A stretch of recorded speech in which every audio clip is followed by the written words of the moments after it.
Je vous demande d'abord d'écouter notre porte-parole militaire et je vous reviens tout à l'heure. Suivant ça, et je vous retrouve tout de suite.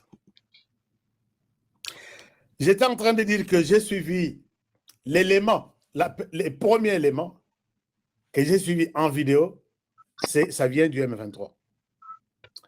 Et naye kozwa yango lisusu le natali namoni ndeko na ngai Israël Mutombo pe a publié yango.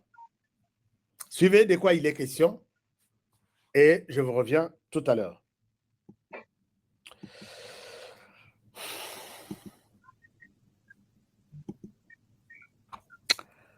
Voilà, je vous retrouve tout de suite après cet élément. Suivez ça. Dans sa vidéo intitulée « Scandale dans l'armée » que cache Gilles Banza, vidéo mise en ligne le 13 septembre 2025 dans les médias et réseaux sociaux, les youtubeurs et tiktokers Honoré Kabongo Chibundi s'en prend particulièrement au chef d'état-major général des forces armées de la République démocratique du Congo, le lieutenant-général Banza Mouilambwe Gilles, tout en mettant en cause le choix porté par le commandant suprême sur la personne du chef d'état-major général. Il s'est même permis de douter de la loyauté du général Banza et de dire qu'il a fui Uvira alors qu'il y est resté même après le départ du chef de la délégation. De ce qui précède, les forces armées de la République démocratique du Congo tiennent à faire la mise au point suivante. 1. Dans cette délégation gouvernementale à Uvira, le vice-premier ministre, ministre de l'Intérieur, Jacquemain Chabani, était l'unique représentant du président de la République. 2. Le chef d'état-major général n'a jamais été le commandant suprême adjoint. Dans cette fonction, le président de la République n'a ni adjoint ni intérimaire. 3. Très discipliné et respectueux des lois, des règlements et des coutumes militaires, le chef d'état-major général n'est pas politicien pour prendre la parole dans une réunion publique présidée par une haute autorité gouvernementale, réunion consacrée à la remise d'un mémo dont la primeur était réservée au président de la République et que ni le vice-premier ministre, ministre de l'Intérieur, ni les chefs d'état-major général ne pouvaient commenter. En plus, la réunion du chef d'état-major général prévue avec les FARDC et les Wazalendo dans un cadre approprié avait été préalablement annoncée par le vice-premier ministre, ministre de l'Intérieur. 4. Après la réunion du vice-premier ministre, ministre de l'Intérieur, le chef d'état-major général s'est bel et bien entretenu sans tambour ni trompette avec les militaires des forces armées de la République démocratique du Congo et les patriotes Ouazalendo dans la salle de réunion du secteur opérationnel.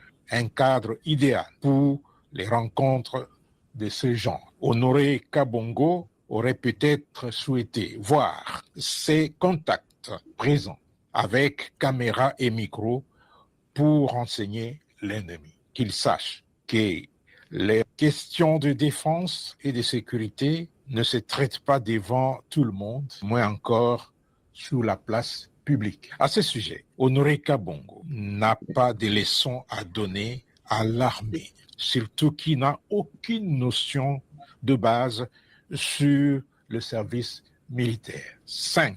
Les forces armées de la République démocratique du Congo considèrent le discours de Honoré Kabongo comme une tentative désespérée d'opposer les FARDC unis au Ouazalendo pour une cause noble. Ce discours sert par ricochet la cause de l'agresseur de notre pays. 6. Enfin, M. Honoré Kabongo Chibundi doit apprendre à mesurer ses propos et à faire preuve d'humilité lorsqu'il aborde des questions qu'il a difficiles à cerner et à maîtriser. Car, comme le dit une sagesse populaire, il est amoral et même dépravé de parler des choses qu'on ne maîtrise pas.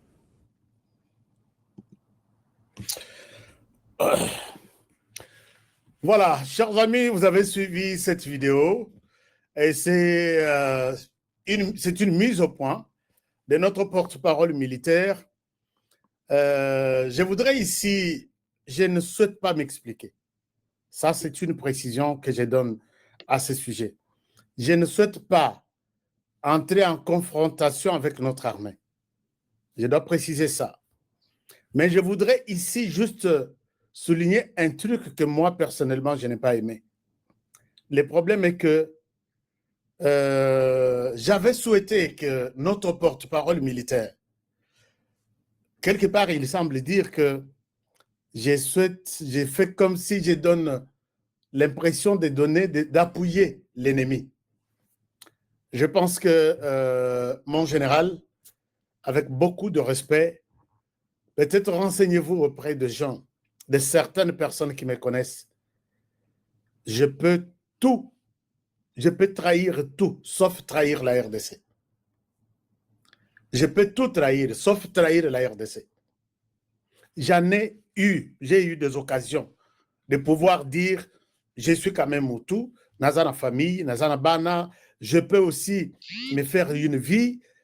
Vous savez, je l'ai toujours dit, que je suis allé aux élections. Prenez les rapports des observateurs sur terrain. Candidat dans les territoires de Kazumba. Je suis élu au top parmi les meilleurs élus du territoire. Les résultats arrivent à la CENI. On me met à côté. Ce que j'ai dit, je viens de les découvrir. Prenez les rapports du Centre Carter qui a classé les gens élus dans les territoires de Kazumba. 4 sièges, on souhaite me mettre à la 5e position et je rate les sièges à la CENI. Mon regroupement qui avait atteint les seuils, qui avait tout fait, attaque les 4 personnes élues à la Cour constitutionnelle.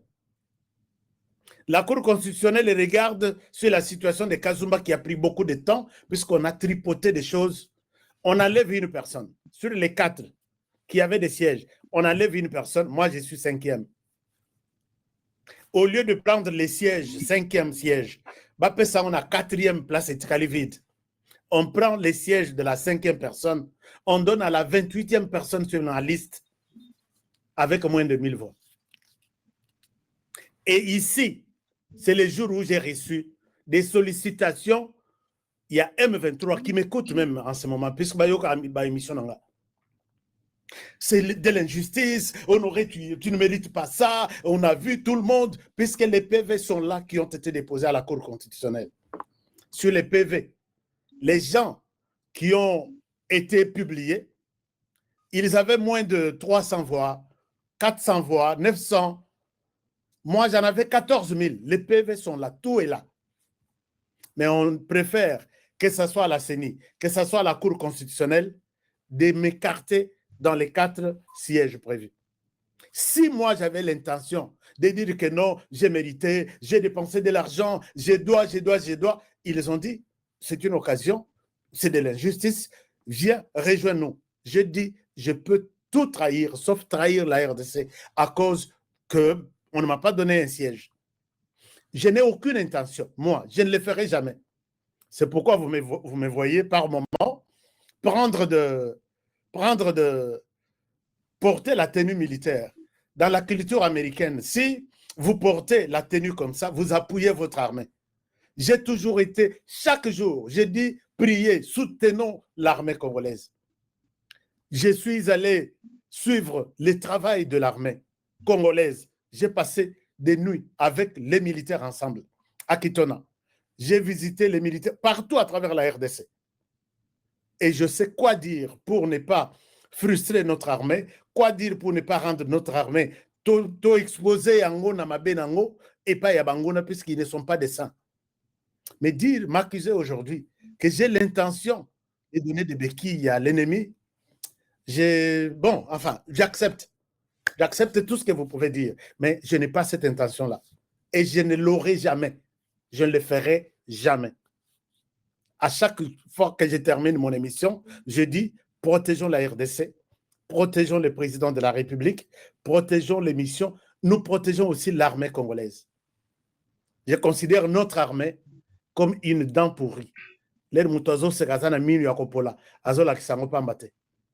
Donc, puisque je ne veux pas que l'inoyo n'a exposé c'est comme ça que moi je considère notre armée. Mais m'accuser que j'ai l'intention de donner des béquilles, des éléments à l'ennemi pour faire du mal à notre armée, ça m'a fait très mal. Ça m'a fait très mal. Mais revenons sur la question. Mon général, s'il y avait honoré à commettre erreur, vu ma proximité avec l'armée, n'accusez personne dans cette histoire ici. N'accusez personne. Puisque même dans l'entourage du chef d'état-major, j'ai des sources. J'ai des personnes qui me partagent des informations. Quand c'est communiqué, les papiers et Sili, la personne qui me partage les communiqués, c'est un général. La première personne m'a main levée, Dieu